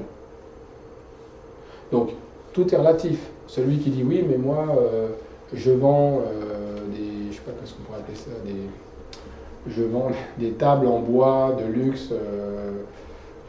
Voilà, table-bois-luxe.com, c'est un peu long comme nom de domaine. C'est-à-dire, plus c'est long, plus c'est, excusez-moi le terme, mais du foutage de gueule, vous avez de Google. Bon, table.com, bon, si le mec il vend des tables, c'est pertinent quand même. Voilà. Quand le nom de domaine est trop long, on peut se demander si c'est pas fait exprès pour ça. Et c'est là où Google n'aime pas trop. Alors, on vous a parlé tout à l'heure de ce qui est dans Google avec un mélange d'informations qui sont triées régulièrement de plus en plus. Donc, il ne faut pas s'inquiéter si des fois vous sortez, vous revenez à cause de ça. Et maintenant, il y a le Knowledge Graph, knowledge, hein, la connaissance, donc les graphes de connaissances, où on va retrouver finalement ce type d'informations dans Google. Si vous faites le test, vous verrez, Michael Jackson ou un autre, hein, vous prenez Marie Curie, c'est pareil. Et vous tapez ça dans Google et vous allez retrouver en haut à droite des informations de ce type. Qui a écrit ça? Il y a quelqu'un chez Google qui tape le contenu? Non, tout se fait automatiquement. Comment il reconnaît ça? Eh bien, vous avez des balises, je vais essayer faire simple, qui existent dans Google, qui permettent d'enrichir les informations qu'on donne à Google sur des dates, sur des événements, sur des promos, sur les plus connus, que vous connaissez tous, ce sont les avis des consommateurs, et les notes des consommateurs. Et vous avez des fois, quand vous tapez le nom d'un produit, cafetière, machin, vous avez tous ceux qui en vendent, c'est discount, machin, bidule, Amazon, et puis vous avez les petites étoiles, vous avez le nombre d'avis, etc. Ce qu'on appelle les rich snippets. On enrichit quelque part ce qu'il y a dans les cercles. Ce qui nous donne plus de visibilité et plus de crédibilité. C'est ce que j'appelle, moi, la première étape du e-commerce communautaire. Parce qu'on crée quelque part une communauté de gens qui donnent leur avis, et donc quand on va chez vous acheter quelque chose, ce qui est bien, c'est qu'on sait ce qu'il en est. Quand on va sur Allociné, on voit ce que les gens pensent du film. Vous voyez, bah, c'est pareil, c'est un peu la même chose. Ce que j'appelle le e-commerce communautaire. On n'est plus là pour faire que de la vente. Nous, l'idée avec Stéphane, de faire une partie conseil magazine, pour vraiment, ne pas juste pour mettre des motos en ligne, mais dire, moi je montre que je suis un expert, je m'y connais, etc. J'investirai du temps là-dessus parce que, eh bien, là, Michael Jackson, pour les stars, les auteurs, les réalisateurs de films, etc., les gens un petit peu importants, Google a pu voir que la personne était traitée de manière importante. Il a repris des contenus qu'il a trouvés dans Wikipédia, à droite, à gauche, dans les sites, etc. Et il a constitué son propre mini Wikipédia. Il bouffe des parts de marché à ces sites-là. Allociné, Wikipédia et bien d'autres. Yahoo, etc. Donc il prend des parts de marché, Google, mais qu'est-ce qui vous dit qu'il ne fera pas la même chose un jour en tapant Golden Market ou le nom de votre boîte? Ou votre nom à vous? Il va avoir l'info, petit à petit. Il l'aura. Vous allez être fiché. Alors, à titre perso, on verra parce qu'il y a les droits, il y a la CNIL, etc. À titre pro, entreprise, rien ne m'en empêche. Donc, moi, quand je vois une info, j'essaye d'imaginer, de me projeter pour mes clients ce que ça va donner. Donc, le contenu. Alors, pour maîtriser le contenu qui va être là, vous avez intérêt à avoir une réputation sur Google, ce qu'on appelle la e-réputation. Vous avez intérêt à la maîtriser, cette e-réputation, de ce qu'on dit de vous. Sinon, vous allez retrouver n'importe quoi dans votre futur. Est-ce que ce n'est pas encore le cas? Mais je vous fais le pari dans 1 an ou 2, peut-être 3, je ne sais pas. Mais on s'arrêtera pas. C'est marrant, mais jusque-là, je ne me suis pas trop trompé sur ce que Google allait devenir. Parce que c'est logique, c'est tout, c'est juste de la logique. Et en fait, pour maîtriser cette e-réputation, vous avez intérêt à vous-même avoir des réseaux sociaux sur lesquels vous êtes présent, avoir un blog, à répondre sur les forums quand on parle de vous, etc. etc. Et globalement, ça vous permettra d'avoir des informations cohérentes. Alors en matière de référencement naturel, afin d'améliorer votre référencement, une chose qui est importante que souvent les gens ne font pas assez, c'est d'étudier les chiffres de votre site internet dans des outils comme Google Analytics. Vous savez, je crois tous que c'est Google Analytics, un outil de statistiques gratuit de Google qui donne toutes les infos sur votre site. Les pages, les taux de rebond, le nombre de personnes qui partent d'une page, etc., etc. La rentabilité e-commerce, etc., etc. Bon. Et alors Google, quand vous allez dans l'analytique, tout en haut, au milieu à peu près, en haut, vous allez avoir segment par défaut. Et quand vous cliquez dessus, vous verrez, ça s'ouvre. Et là, vous pouvez cocher des cases qui vous permettent de filtrer les informations que vous voulez voir. Jusque-là, avant que ça ce soit possible, il fallait demander à quelqu'un qui maîtrise assez bien l'analytique, peut-être quelqu'un de chez nous, de créer ce qu'on appelle un objectif ou un entonnoir, c'est-à-dire est-ce que je peux savoir le nombre de gens qui passent d'abord par cette page et qui après achètent? Parce que j'ai fait un lien par un partenaire important là-dessus, je voudrais savoir combien achètent en passant par cette page. Ah oui, je peux vous faire ça. Ça va me prendre 2 heures, ça va vous coûter tant. Bon, ça c'était avant. Bon, c'est toujours présent aujourd'hui, on peut nous demander des choses. Mais ce qui est intéressant, c'est que vous pouvez aussi être autonome sur un minimum d'informations. Dans l'analytique, vous pouvez très facilement comparer 2 périodes. Vous pouvez très facilement avoir des statistiques sur une période ou une autre, enfin, bref. Mais aussi, les visites non comprises dans l'entonnoir de conversion, bon, on voudrait les avoir. Bon, ça c'est un peu parti. L'expression contenant peu de mots-clés, qu'est-ce que c'est? Ce sont les mots-clés génériques. Dites-moi, j'aimerais savoir le trafic que j'ai par les vrais mots-clés qu'on a travaillé ensemble au début. Vous savez, les mots-clés, casserole, machin, bidule. On peut le savoir. Moi, je sais par exemple que pour Cuisine Store, un de mes clients dont je parle des fois, qui est depuis 10 ans, eh bien, là, j'ai baissé, et là, je suis monté. Il fait long train. Long train, c'est l'inverse. Ce n'est pas les mots-clés génériques, ce sont les mots-clés détaillés. Mais on est content de cette situation. Pourquoi? Parce qu'on sait que là-dessus, on ne faisait pas énormément de business. Et que là-dessus, vu le nombre de mots-clés qui est beaucoup plus important, on en fait beaucoup plus. Il y avait un choix à faire dans Google, pour Google, je veux dire, dans l'arborescence du site. Quand vous savez, quand on fait un site internet et qu'on fait du référencement, avant de faire le site, on travaille l'arborescence sur les mots-clés. On ne peut pas être présent partout, premier, dire à Google, je suis le meilleur partout. C'est pas possible. On est obligé de lui dire, moi je suis le meilleur sur les mots-clés de la page d'accueil, ensuite sur les mots-clés des rubriques, etc., etc. Et c'est pour ça d'ailleurs que votre page rank, dont je parlais tout à l'heure, il est plus important sur la home, puis sur les rubriques, et de moins en moins important. Donc Google considère que les pages, les mots-clés dont vous parlez dans les sous-pages, c'est forcément moins important pour vous, et vous n'en êtes pas un spécialiste, autant que le mot-clé dont vous parlez dans votre page, vos rubriques. Donc le rubriquage des pages est important. Donc quand dans vos rubriques, vous mettez nos produits, contacts, notre société, ça ne veut rien dire, ce ne sont pas des mots-clés. Eh ben, vous perdez quelque part de la qualité. Alors qu'est-ce qu'on met à la base? On en parle et puis on vous aide. Là où je veux en venir, c'est que ce sont des moyens importants pour comparer. Il y a 2 ans, j'étais comment là-dessus et là-dessus. Et aujourd'hui, je suis comment là-dessus et là-dessus. Très intéressant. Les réseaux sociaux. Dites-moi, le community management, là, c'est bien, hein, vous m'en aviez parlé, j'ai fait la formation, mais j'ai 8% de mon chiffre d'affaires alors que j'y passe 2 heures par jour. Il le sait, il a été voir. Il a raison. Mais je lui dis, mais rappelez-vous, cher monsieur, on en avait parlé. Je ne vous ai pas dit que le community management allait être génial pour votre business. Directement, par Facebook. Je vous ai dit que ça allait générer une réputation qui va participer à ce que la communauté fasse des liens vers vous. Vous augmentez donc votre page rank, vous augmentez donc votre rentabilité au niveau référencement naturel. Et moi, les spécialistes de référencement dont, Aurel le connaît, Olivier Andrieux, avec qui j'en avais parlé, je lui dis, mais les sociaux, c'est important indirectement. Il dit, non, mais c'est pas important. À l'époque, on en avait parlé, c'était au mois de mai ou juin. Il dit, Google ne prend pas en compte les contenus Facebook, je vois pas l'intérêt. Je dis, mais il va les prendre en compte un jour ou l'autre, c'est évident. Et puis, quand on parle de nous un peu partout, forcément, on va parler de nous aussi dans des forums, dans des blogs. Dans des forums, des blogs. Et finalement, c'est exactement ce qui se passe. C'est-à-dire que l'impact du référencement naturel, l'impact du community management, elle est davantage impactante sur les accès directs, les gens qui viennent directement voir parce qu'ils vous connaissent, le PageRank qui va augmenter votre rentabilité au niveau référencement que par le business que je fais par les réseaux sociaux. Et aujourd'hui, depuis le mois de septembre, octobre, les commentaires sont lus par Google, de Facebook sont lus par Google et pris en compte. Je l'avais anticipé tout simplement parce que c'est logique. Parce que les concurrents, il ne va pas le prendre en compte. Mais non, parce qu'ils perdent la pertinence. Il est obligé d'être pertinent. Et ce sera pareil et toujours comme ça. Tant que les 2 patrons de Google seront à la tête de Google, ils auront la même mentalité, la même stratégie qui est gagnante. Peut-être qu'un jour, ils vendront, je ne sais pas à qui, et la stratégie changera. Mais aujourd'hui, c'est celle-là. Achat de visiteurs connus, notoriété de la marque, intéressant. Navigation mobile.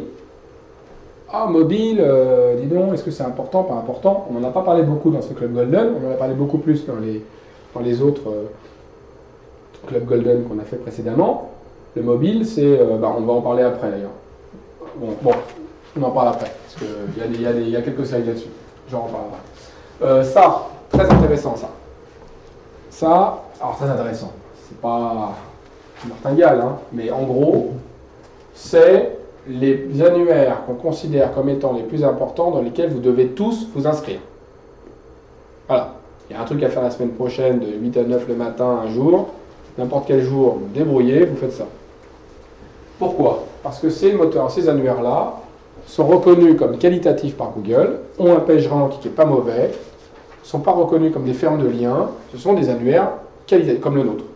Bon, le nôtre est différent, mais c'est privé, il n'y a que nos clients qui peuvent y être, là, tout le monde peut y être. Donc on vous conseille de vous y mettre et de prendre le temps de faire du contenu de qualité.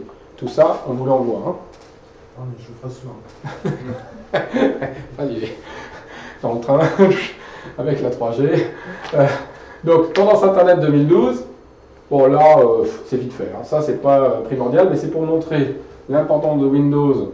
Et quand vous prenez des tranches comme ça à chaque année, on s'aperçoit de l'importance de Windows par rapport à Amiga, Commodore Donc, qui sont des technologies qui n'ont rien à voir avec Android et Apple, mais ce sont des technologies web. Et on voit. Commodore existe encore. Ouais. Alors, il est, tu vois, on voit une ligne haut. Hein, je sais pas où il est, mais effectivement, à une époque, Commodore, c'était vraiment important. Amiga aussi. Moi, j'avais un copain dans les années, dans ces années-là, à peu près. Il avait réussi, un petit génie, à qui j'ai failli m'associer, plus associer parce qu'il était un peu fou, mais à l'époque, qui avait réussi, il y a plus de 20 ans, il y a 22 ans, à rendre compatible à l'époque un Amiga avec un ordinateur Microsoft, avec une licence Microsoft, et Apple. Le mec, il avait créé, il était capable de rentrer sur des réseaux. Alors on appelait pas ça Internet, le mot Internet n'existait pas, enfin moi je ne connaissais pas en tous les cas, et lui non plus, des réseaux informatiques pour aller télécharger les numéros de téléphone, bon, c'était une fille en l'occurrence, mais sur liste rouge. Il arrivait à piquer sur liste rouge, il trouvait la faille, il trouvait la faille pour aller piquer, doué le mec, doué. Bon, ça existait à une époque, après c'est fini. Alors Apple a connu l'extase, ensuite a connu quelque chose de moins bien, ça remonte, bon. Android, très important. Android, il ne faut pas oublier que la France, c'est la France, mais dans le monde, il y a beaucoup de pays bien moins riches que la France, bien qu'on s'appauvrisse, les autres sont encore beaucoup plus pauvres, et du coup, Android qui est gratuit est quand même très plébiscité. Le meilleur moment pour envoyer un mail aux USA. Moi, je considère qu'il ne faut pas, à 99% du temps pour mes clients, acheter des fichiers pour faire de l'emailing et espérer gagner de l'argent comme ça. Ça ne marche pas. D'abord, j'ai l'expérience. J'ai un très bon ami qui a été directeur commercial chez Email Vision, qui est numéro 1 européen de l'emailing. Bref, on en parlait, etc. Celui d'ailleurs qui préside l'IMC, Internet Manager Club. Voilà. Après ça, une fois que ça c'est dit, pour autant, l'emailing en phase de fidélisation, c'est un outil important quand on sait l'utiliser, l'exploiter. Donc l'emailing, on va en reparler un petit peu dans le slide après, mais en gros, il y a des heures aussi, vous pouvez davantage envoyer un email si vous voulez être sûr, mais avoir plus de chances qu'il soit ouvert et lu ensuite. Ça, c'est aux États-Unis. En France, je n'ai pas la stat tout de suite pour la France, mais je l'ai eu dans le passé. Grosso modo, vous avez l'heure de déjeuner, vous avez le matin, vous avez l'heure de déjeuner et le soir à sortir après le travail. Approximativement. Donc pas l'après-midi, en plein après-midi, pas en pleine matinée, et moi j'évite en tout début de matinée parce qu'il y a déjà un flot de mails à lire et le bonhomme il n'a pas le temps, il a autre chose à faire. Donc moi ce que je conseille souvent c'est ou juste avant l'heure de déjeuner ou juste après l'heure de déjeuner, le bonhomme il rentre, il mange son sandwich, il regarde ses mails avant de se remettre au boulot, avant d'avoir sa réunion, et voilà, ou le soir éventuellement. Voilà, ça c'est un peu pour vous donner. Et puis le mardi et le jeudi, ça marche mieux que le mercredi où il y a un certain nombre de gens qui ne travaillent pas, les femmes, pour un certain nombre. Le lundi, on n'a pas le temps, réunion, le vendredi, je suis barré en week-end, surtout avec les 35 heures. Donc ça, c'est une réalité, donc le mardi et le jeudi, ça marche mieux. Ça, c'est le petit aparté. On reviendra dessus par la suite. Google lance son Tag Manager. Qu'est-ce que c'est? Quand vous avez Analytics, par exemple, vous avez un tag que vous mettez, un petit code qu'on met dans les pages du site. C'est nous qui le faisons pour vous.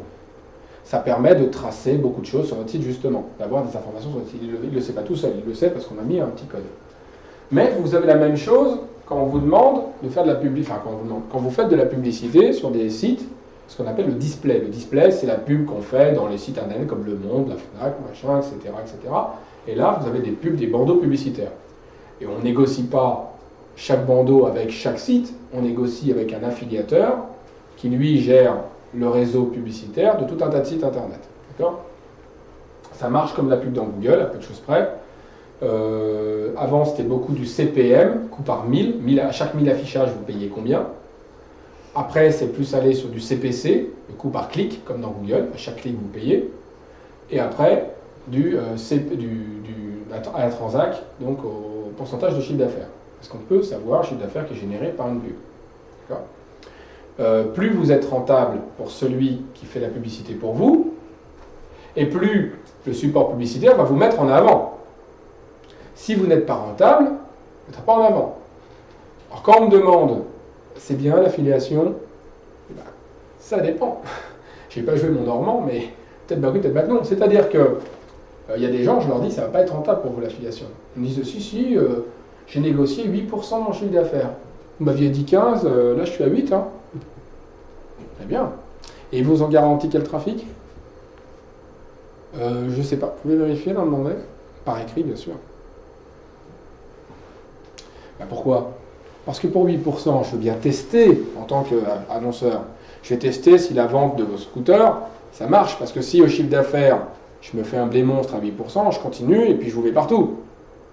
Si en revanche, à 8%, je vends un scooter par mois, je touche une com de 5 €, je vous ai mis partout, enfin je vous ai mis partout, je vous ai mis assez souvent, je vois pas l'intérêt. Donc il n'a aucune obligation de trafic. Si vous ne rapportez pas assez, il vous vire. Et là, alors du coup, vous avez peu de business, vous allez voir votre affiliateur, votre agence, à qui vous avez fait confiance. Et dites-moi, vous m'aviez dit, j'allais faire fortune. Elle dit, non, c'est pas vraiment ça. Hein.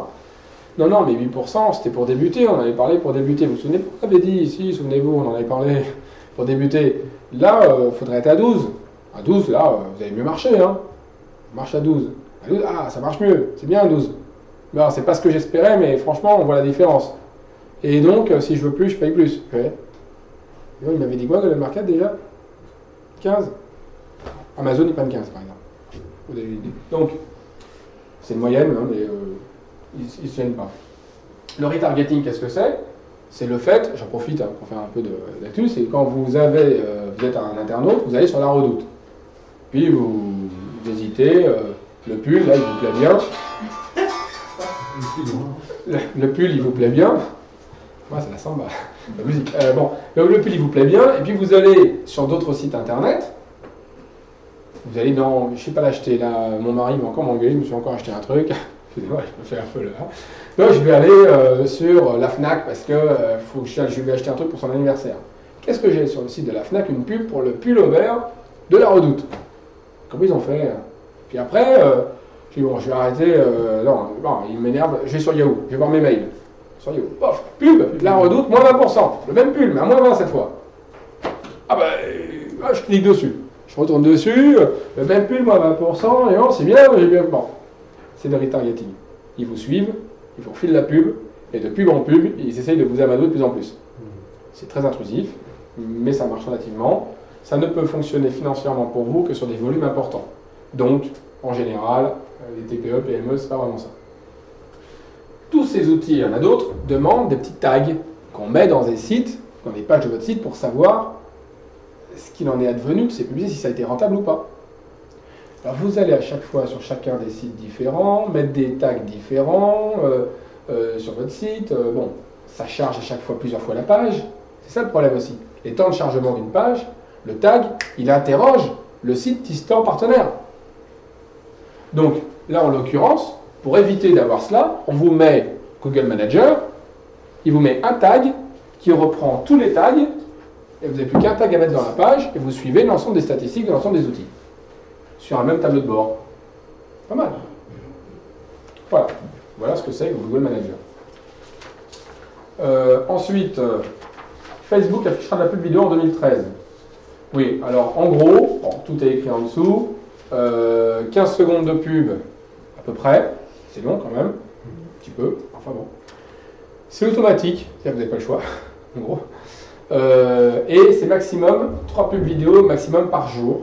C'est-à-dire que si vous avez 50 fois sur Facebook, il va pas mettre 50 vidéos. Vous avez vu 50 vidéos dans la journée, vous le mettez 3 fois. Et chacune des pubs vidéo, vous pouvez la skipper. Voilà, on va faire du franc-anglais. Tout le monde connaît skip the intro. Skip l'intro, donc on évite l'intro et on va directement sur la pub.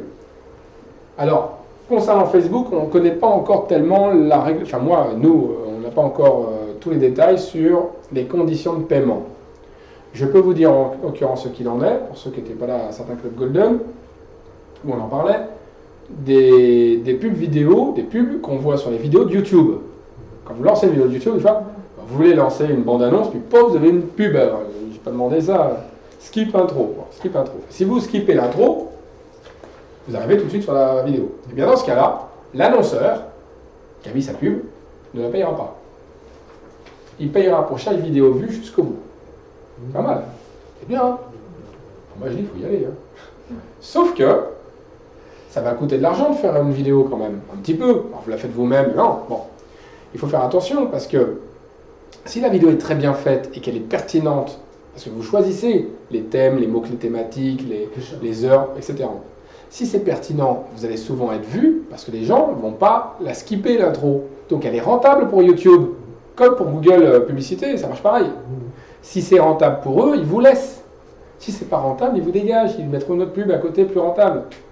Donc c'est bien de ne payer que les pubs qui sont vues, mais ça peut revenir cher. Pourquoi? Parce qu'on dit, mais non, tu m'as dit qu'on ne payait que quand c'était vu. Alors au pire, je suis viré. Oui, mais t'avais une vidéo ou pas? Elle est bien la vidéo? Ouais, elle est bien, j'ai fait qu'un pro, ça coûtait combien? 2000 euros. Tu les as amortis tes 2000 euros? Bah non, j'ai pas été cliqué. Ah, dommage. Donc, il faut une sorte d'équilibre entre la pertinence de la vidéo que vous faites, le temps que vous allez mettre à la faire, le coût, et l'importance de la visibilité de cette vidéo. Si vous avez des super idées, des idées marrantes, qui vont créer du marketing viral, oh, génial la pub, vas-y, va voir, machin. Bon. Si elle donne envie de cliquer parce que c'est très pertinent, oui. Donc si on peut faire des petites vidéos courtes mais pertinentes, c'est top. Alors, il faut réfléchir, encore une fois, en marketing, en com, à ce genre de choses. Bon, Facebook essaye de gagner de l'argent de toutes les manières possibles. Impact d'un passage TV sur l'audience d'un site e-commerce. Alors, rue du commerce, vous l'avez peut-être vu sur Capital, pour ceux qui ont vu Capital. Non, personne. Hop. Donc, Capital a fait, comme d'habitude, son petit programme télé, je ne sais plus, c'est le dimanche soir, je crois, bref. Et en live, en même temps que l'émission se passait, rue du commerce montrait l'impact du reportage qui était fait sur eux sur Analytics, en termes de statistiques. Et on pouvait voir le nombre de personnes qui regardaient, qui allaient sur rue du commerce, au même moment que le reportage se passait. Avant que le reportage n'ait lieu, ils étaient autour de 9-10 000. Ils sont montés à des pointes à autour de 50 000. Parce qu'on faisait un reportage sur eux. Et les plus grosses pointes, c'est d'une part quand on parlait du site internet, évidemment, on cite rue du commerce, d'un seul coup. Et deuxièmement, surtout pendant les pubs. J'étais assez surpris de ça, mais c'est marrant. Il y a la pub, alors il y a ceux qui vont aux toilettes, qui vont boire un verre d'eau, et puis il y a celui qui zappe, puis il y a celui qui va sur internet pour vérifier le prix, le produit, etc. Intéressant. Voilà, c'est une petite aparté. L'A/B testing, très important. Très très important. Alors, pour gagner de l'argent sur internet, en dehors du fait évidemment qu'il faille des produits ou des services de bonne qualité, ou des contenus de bonne qualité, là on a un site qui intéresse les gens évidemment, normal, il faut du trafic, indispensable, et transformer le trafic en client ou en prospect qualifié, pour moi par exemple. Ces deux conditions, pour les réunir, le trafic c'est du référencement naturel, c'est du community management, c'est de la publicité, de l'affiliation, etc. Bon. La conversion, pour optimiser la conversion, il faut réfléchir déjà dans Google Analytics, quelles sont les pages qui ont le plus mauvais taux de rebond. C'est-à-dire celle où on voit que 80% des gens sont partis du site en arrivant sur cette page, c'est que cette page a un problème. Ou elle parle d'un sujet et que les gens ne s'attendaient pas à voir ce sujet-là rédigé comme ça, ou il n'y a pas de contenu, les gens ils partent parce qu'ils disent c'est n'importe quoi, je me barre, ce site, il n'y a rien d'intéressant dans ce site, ils se disent qu'il n'y a rien là, il n'y a absolument rien ailleurs. Ou alors, les gens, on aurait pu, parce que c'est une page de fin de conversion, ils auraient pu contacter cette agence pour avoir un devis, puis on leur a rien dit, donc ils sont très contents, ils ont eu toute l'info, merci, au revoir, je me barre. De toutes les façons, il faut étudier ces statistiques analytiques pour savoir où sont les problèmes de votre site, où vous pouvez améliorer votre site et comment l'améliorer. Donc ça, nous, on sait faire, on peut vous accompagner. Mais le taux de conversion, il peut être aussi amélioré en faisant des tests. Vous êtes deux associés, vous êtes travaillés ensemble. S'il dit non mais, Marie-Bénédicte, la page Orange là, ça va pas du tout, on est des commerçants, il faut pas Orange. Ah mais si, moi je trouve ça très bien. Bon, les goûts et les couleurs, hein. Ce sont les internautes qui vont décider. Faites un test, A/B testing. Page A, page B. On leur donne aux internautes alternativement l'une et l'autre automatiquement quand ils se connectent au site et on verra dans un mois lequel avait raison. 50-50, désolé, je ne peux pas vous départager. Mais si vous êtes à 80-20, vous savez que la page des 80% de taux de transformation, c'est celle qu'il faut garder. Évidemment, si vous avez des statistiques ridicules, il va falloir attendre très longtemps pour que les statistiques veuillent dire quelque chose. Mais en général, il faut attendre entre 1 mois et 3 mois. Un site où il y a un peu, où il y a quand même pas mal de business, 1 mois. Un site où il n'y a pas beaucoup, mais quand même un peu de trafic, 3 mois. Mais si dans l'année, vous avez fait 4 tests comme ça, et que vous avez amélioré en moyenne de 5% à chaque fois votre taux de transfo, c'est 20% à la fin de l'année. C'est 20% de business en plus à la fin de l'année. C'est tous vos efforts, là, vous êtes là pourquoi? Vous êtes là, vous n'êtes pas là pour me faire plaisir, vous êtes là pour vous, pour essayer de faire en sorte que votre site marche bien. Vous avez investi de l'argent, vous avez investi du temps, vous avez investi des gens, etc. Bref, vous avez des espoirs d'en vivre ou de gagner, d'être riche, bref. Tout ça, améliorez-le, vous pouvez l'améliorer facilement. Et quand je dis facilement, comment ça marche? Vous avez des outils qui sont là, et puis vous en avez d'autres. Il y en a un qui est assez connu, dont j'ai parlé il y a 6 mois, 1 an de ça à peu près. C'était Google Optimizer. C'est la même chose. C'est un outil qui appelle Google qui est gratuit. Lui, il est gratuit, c'est l'avantage. Qui permet de faire un test. Alors, on demande à un webmaster de faire la page produit ou la page de connexion, la page de formulaire pour le panier de commande. Bref, toutes les pages que vous avez en tête. La home, le bouton, si on mettait plus tard, on mettait là. Puis plutôt que mettre une photo comme ça, on mettait une photo comme ça. Et puis, on teste. C'est à chaque fois des détails, je vous assure, que ça va vous faire gagner de l'argent.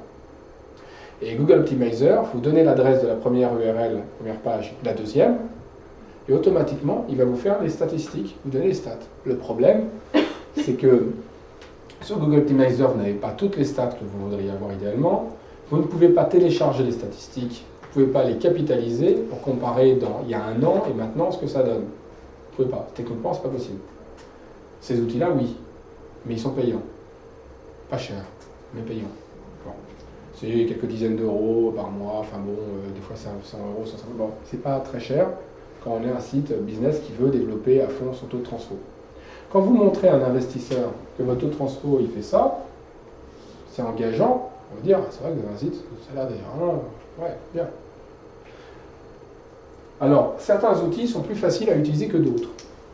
Par contre, c'est pas toujours vrai, mais c'est vrai ici, plus l'outil est simple, parce qu'on les a testés, pour vous, et moins l'outil permet de faire de choses. Là, souvent, c'est très simple, mais celui-là, ah ouais, je peux mettre un bouton. Alors, qu'est-ce qu'ils font ces outils? C'est pas vous qui faites les 2 pages. Vous avez une page produit, par exemple, et en utilisant cet outil, la page produit, il la reprend, lui, il la capture, si vous voulez, c'est l'équivalent. Je vais essayer de faire simple pour vous. Il prend la page produit, il l'affiche dans son outil. Et là, vous pouvez jouer avec les icônes, les possibilités, les fonctions de l'outil pour changer le bouton qui était rouge en bleu, pour mettre un titre différent, pour changer la couleur de fond. C'est comme un mini Photoshop, là j'essaie de le caricaturer, hein, et vous allez pouvoir développer une nouvelle page. Donc quand les fonctionnalités sont simples, c'est facile, c'est moins cher que quand elles sont complexes et qu'on fait toute la page différemment. On change toute l'ergonomie. N'oubliez pas qu'une ergonomie, ce sont des boutons avec des appels, des requêtes qui vont chercher des informations. Donc on ne peut pas faire facilement tout et n'importe quoi. Donc il y a des outils plus ou moins complexes. D'ailleurs, ce serait pas mal de faire ce qu'on avait testé, de dire un peu lesquels sont quoi, lesquels sont les plus simples, lesquels sont les plus compliqués, ça pourrait être pas mal. Voilà. Les tests que j'ai faits, moi, c'était entre 1,5% et 7-8% d'amélioration par test. C'est pas mal, hein, les tests. Et franchement, des fois, les tests, c'est juste le bouton qu'on change. Hein. Le bouton valider au panier. Juste ça. 6 moyens d'optimiser le CPC. Le CPC, c'est le coût par clic d'une landing page. Une landing page, c'est une page d'atterrissage. Quand je clique sur le site, depuis Google par exemple, et que j'arrive sur la page. J'arrive sur quelle page? Sur une page. On parle beaucoup de landing page quand on fait de la publicité en ligne. La pub Google AdWords. Et optimiser le CPC, ça veut dire optimiser son coût par clic. À chaque clic, ça va me coûter de l'argent. Ce que je veux, c'est quand les gens cliquent, et que j'ai payé Google, par exemple, ou une pub, qui se transforme le plus possible en client. Donc, on vient de parler d'A/B testing, et bien là, on vous donne quelques astuces tout de suite, qui en général ont fait leurs preuves pour améliorer la qualité de conversion d'un site. Il y en a 6 dans cet article. Alors, le placeholder, c'est le fait de pouvoir faciliter Par exemple, en l'occurrence, la création, enfin, pas la création, le fait de remplir le formulaire. Vous avez un curseur qui clignote dessus, vous commencez à taper votre nom, il vous reprend le nom de mémoire, il va savoir automatiser certaines fonctions. Bon, j'essaye de faire simple, mais en gros, c'est ça. Donc les placeholders, là, en l'occurrence, vont permettre de faciliter le remplissage du formulaire, qui est un élément extrêmement important lorsqu'on veut être contacté pour faire un devis, pour être en contact avec quelqu'un ou pour acheter, pour valider une commande. En moyenne, vous avez une personne sur deux qui va sur un formulaire d'achat de panier qui quitte le site au moment de remplir son formulaire pour payer. Si votre formulaire est attrayant, il est plus petit, etc., vous allez gagner 3, 5, 10, 15, 20% de business. 20%, c'est-à-dire qu'au lieu d'avoir 50% de taux de transfert, vous étiez à 60%. De 50%, c'est 20% de votre chiffre d'affaires. C'est énorme. Au passage, j'en profite pour rappeler que la première raison d'abandon d'un panier, ce sont les frais de port ou les modes de livraison. Pour ceux qui en font, je vous le dis au passage. La deuxième, ce sont les modes de paiement, etc. Après, il y en a d'autres. Livraison, n'importe. Donc, je passe. Ça, c'était un petit exemple. Le deuxième, direction des yeux. Ouais, j'en parlais. Il me regarde. Il est sympa ce bébé. Tout beau, tout bref. Donc, on le regarde. Ouais, il nous regarde, on regarde. On regarde du coup un peu moins ici, puis un peu moins le bouton. Il regarde. Je regarde davantage et je remplis plus ma page. Meilleur taux de rebond. Ils ont fait un test. Ça, c'est de l'eye tracking. Donc, il y a des gens, ils ont ce qu'il faut sur les yeux et on analyse ce qu'ils ont vu, ce qu'ils ont regardé, les autres choses, etc. Voilà. Témoignage de clients. J'ai lu des statistiques comme quoi c'était 25 voire 30% de taux de transfert en plus quand on avait des témoignages dans les fiches produits. Ne pas l'avoir, c'est dommage. Alors, idéalement, il y a plusieurs façons. Vous avez un témoignage avec une photo et le nom de quelqu'un, c'est top. Un témoignage écrit avec rien ou avec des initiales qui ne veulent rien dire, c'est moins bien. Vous avez beaucoup de témoignages qui ne veulent rien dire, c'est mieux qu'un témoignage qui ne veut rien dire. En tout cas, c'est vous qui l'avez écrit, s'il y en a 50 000, bon, c'était des Tunisiens qui l'ont écrit, mais enfin, voilà. Ouais, ça existe. Si c'est un témoignage vidéo, c'est encore mieux. Ce que je fais moi, de manière très amateur, parce que je le fais vite fait, mais au moins ça fait vrai, c'est vrai, il y a le nom du monsieur, il parle de son site. On le fait ensemble, Frédéric, très bien. Donc, ça, c'est important de l'avoir dans toutes les pages. Et depuis la page d'accueil jusqu'à la page produit, voire presque le panier. Mais le panier, il faut essayer d'être le plus clair possible, le moins de choses possible dans l'acte d'achat. On va dire jusqu'au panier, hors panier, au moins. Et si possible, les critères confiance, j'en profite pour le dire, les critères confiance, c'est-à-dire les critères, d'ailleurs je crois qu'on a juste un des slides, voilà. C'est là. Donc, les critères confiance, en l'occurrence pour ce journal, eh bien, on voit qu'ils sont associés à The Wall Street Journal, International, je ne sais pas quoi, je lis mal, je n'ai rien là. Bref, ce sont des critères confiance qui collent au bouton. Résultat, on est plus entraîné à cliquer que s'il faut les chercher en bas de la page. Donc, les critères confiance sur Resadia, ce qui fait la force de Resadia, moi je les avais mis avec vous ensemble, vous avez mis sur la page d'accueil déjà. 5000 sites, certifications, etc. Tout ce qui fait la force, la carte de France avec tous les sites présents, c'était important. Important, et ça, il faut le rappeler dans toutes les pages. Donc c'est bien, c'est plutôt souvent rappelé. Et donc voilà, critère confiance à côté. Le call to action, c'est le bouton pour cliquer, pour contacter, pour acheter. Personnaliser les pages. On peut très bien imaginer, par exemple, de faire une publicité sur tout un tas de... On cible plein de gens, plein de segments de marché différents. La location de voiture, imaginons, ça pourrait être pour ceux qui déménagent, pour ceux qui partent en week-end, pour ceux qui ne veulent pas s'embêter à acheter une voiture, pour ceux qui je ne sais pas, la voiture est tombée en panne. Et puis on repère des sites internet dédiés à chacun de ces segments. On fait une pub dans chacun de ces sites internet. Si la pub, quand ils arrivent sur le site, ils ont quelque chose avec une expression qui est propre à la cible et à leurs besoins, c'est idéal. C'est idéal, plutôt que quelque chose de générique.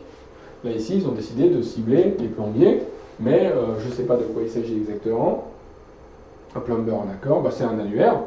Donc c'est un annuaire. Si vous avez, c'est un annuaire qui trouve des plombiers, mais qui trouve aussi des électriciens, qui trouve aussi, etc., En fait, pour l'électricien, bon, ils peuvent pas garder la même photo, et ils mettent professional electrician, hop, ça marche.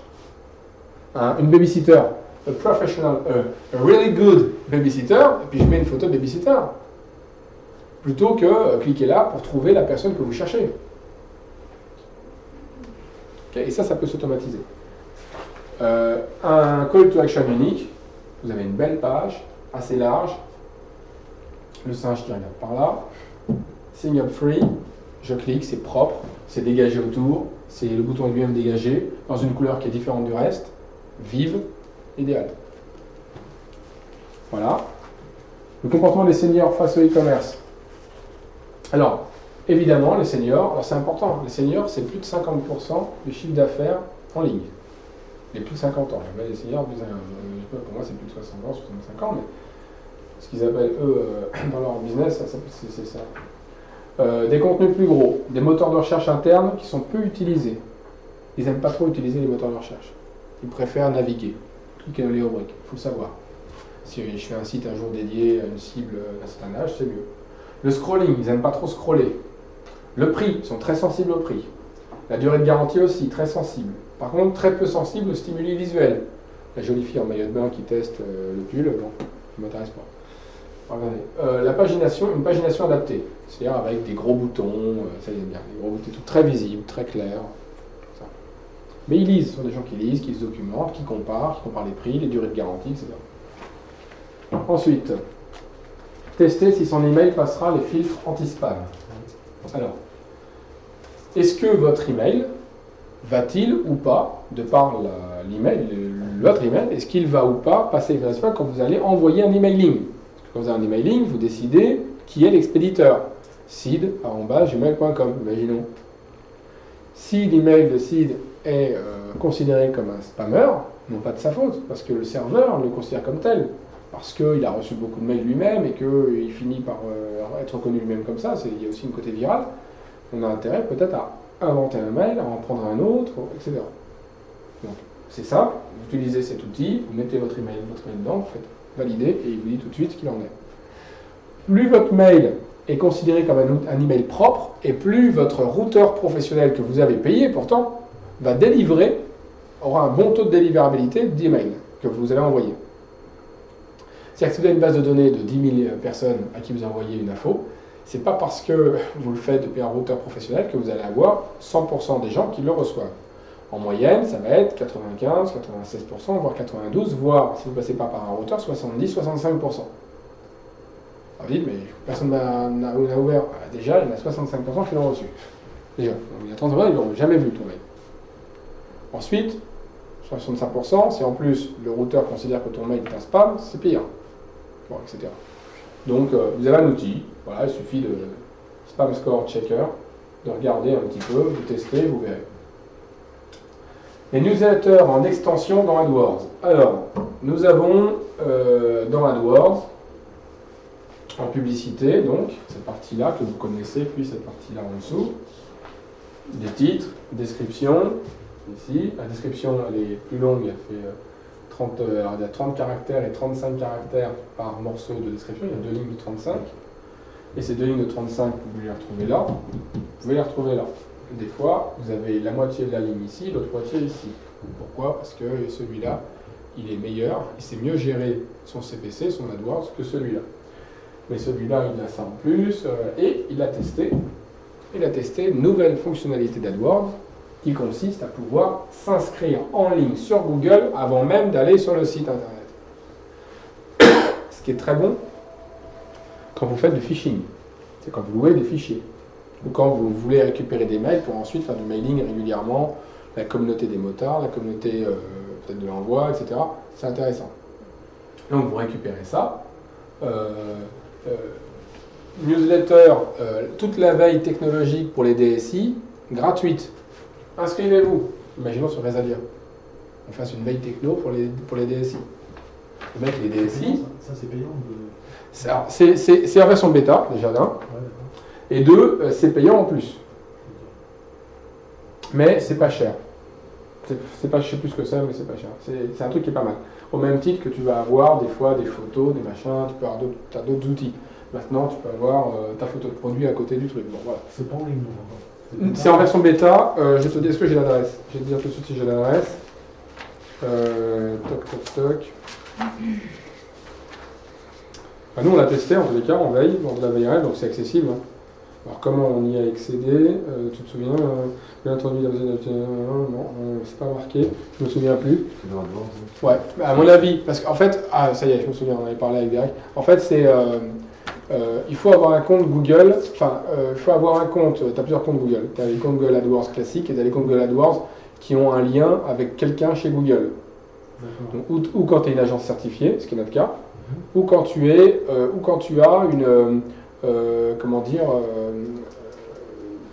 une dépense de faut au moins 10 000 euros, mais en général c'est 20-30 000 euros par mois, et là tu as quelqu'un chez Google qui te conseille en direct. Enfin, il te conseille. Il fait des choses. C'est bien. C'est bien, tu as des nouveautés, puis tu as un problème technique, tu as quelqu'un en direct chez Google, bon, c'est pas mal, mais il ne t'optimise pas à fond ton truc tout seul. Hein. Et là, tu as accès à des nouveautés en version bêta. Donc c'est comme ça qu'on